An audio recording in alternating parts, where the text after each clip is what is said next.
So today we'll going to deal with the duties of medical practitioner in the case of poisoning. हर बार वो poisoning cases में medical practitioner का क्या क्या duties होते हैं, उसमें रिलेटेड क्या क्या सेक्शंस और आईपीसीस होता है उसके यानी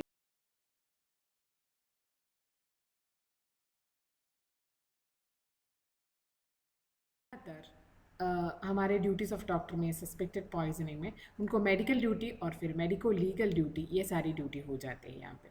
तो फिर इसमें पॉइजन जो भी एक सब्सटेंस है अगर वो इंट्रोड्यूस हो जाते हैं तो लिविंग बॉडी में उससे साथ साथ एक इल हेल्थ या फिर लोकल इफेक्ट वगैरह प्रोड्यूस हो जाते हैं।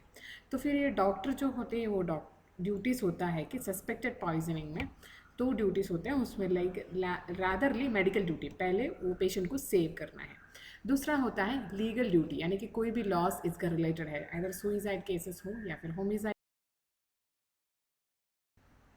और फिर ये मेडिकल ड्यूटीज़ में ज़्यादातर फर्स्ट प्रेफरेंस होता है केयर एंड ट्रीटमेंट। पहले वो पेशेंट को केयर करना है, ट्रीट करना है, उसका जान बचा लेना है। और फिर ये फर्स्ट ड्यूटी ऑफ डॉक्टर जो होते हैं सेव लाइफ ऑफ पेशेंट यानी कि रीजनेबल स्क्रीन होना चाहिए, केयरिंग मैनेजमेंट होना चाहिए, उसके हिसाब से ही वो ट्रीटमेंट कर सकते हैं। मेडिकल फैसिलिटीज़ वगैरह अगर अवेलेबल नहीं है टू मैनेज द पेशेंट तो फर्स्ट एड ट्रीटमेंट वगैरह ले सकते हैं। अगर आपके हॉस्पिटल या फिर क्लिनिक में एडिक्वेट फैसिलिटी वगैरह नहीं है तो आप नियर बाय कुछ बड़े हॉस्पिटल या फिर गवर्नमेंट हॉस्पिटल में रेफ़र कर सकते हैं। अगर नेचर ऑफ पॉइजन के बारे में आप कुछ नहीं जानते हैं तो इमीडिएट ट्रीटमेंट वगैरह इंस्टीट्यूट कर सकते हैं ताकि वो ट्रीटमेंट यानी कि फर्स्ट एड जैसे ट्रीटमेंट्स या फिर गैस्ट्रिक लैवेज जैसे ट्रीटमेंट वगैरह कर सकते हैं if nature of the poison is not in the case of known. अगर अननोन है तो ज़्यादातर जनरल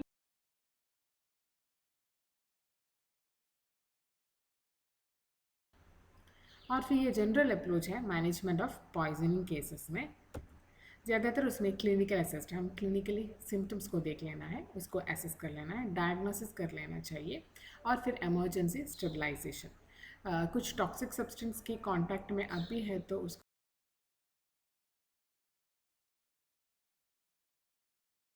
चाहिए। और मेडिको लीगल ड्यूटीज़ होता है डॉक्टर इन पॉइजनिंग केसेस में ज़्यादातर वो पुलिस को असिस्ट करना है to determine the manner of poisoning.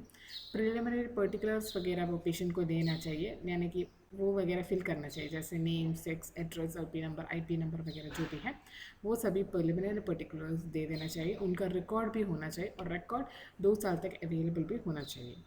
Suspected homicidal poisoning में ज़्यादातर the doctor must confirm his suspicion before expressing an opinion. अगर पहले एक सस्पिशन है तो वो पहले कंफर्म करने के बाद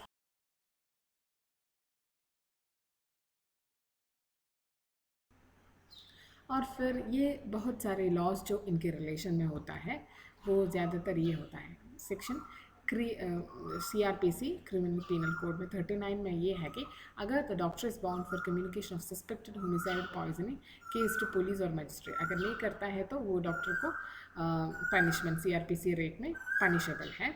CRPC 175 में ये है कि duty of doctor to inform all information regarding the case to police if summoned, यानी कि अगर पुलिस इंसिस्ट करके हैं समन्स करते हैं तो ज़रूर वो सारी डिटेल्स को इन्फॉर्म कर लेना चाहिए। IPC 176 में ये है कि non complaints of communication of suspected poisoning to magistrate और मजिस्ट्रेट को या फिर पुलिस को नहीं बताते हैं तो वो पनिशेबल है अकॉर्डिंग टू IPC 176।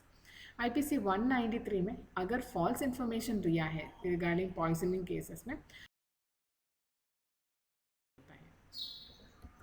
और इसके साथ साथ IPC 201 में कॉसिंग डिसअपियरेंस ऑफ एविडेंस, अगर कुछ रिपोर्ट, टेक्निकल एडवाइसेस या फिर कुछ लैब रिपोर्ट्स वगैरह हैं वो एविडेंसेस या फिर सबूत हैं उनका डिसअपियरेंस होना तो फिर या खुद ही छुपा के रखना उससे इम्प्रिजनमेंट वगैरह हो जाता है 2 ईयर्स तक, उसके साथ साथ फाइन भी होगा।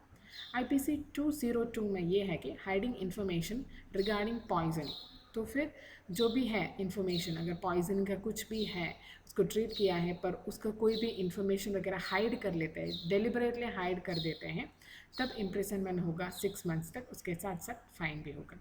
और फिर ये गवर्नमेंट मेडिकल ऑफिसर जो होता है वो रिपोर्ट करना है पुलिस को ज़्यादातर all cases of suspected poisoning में, ताकि वो एक्सीडेंटल हो, सुइसाइडल हो या फिर होमिसाइडल हो, ये सभी को अटेंड करना चाहिए हॉस्पिटल में।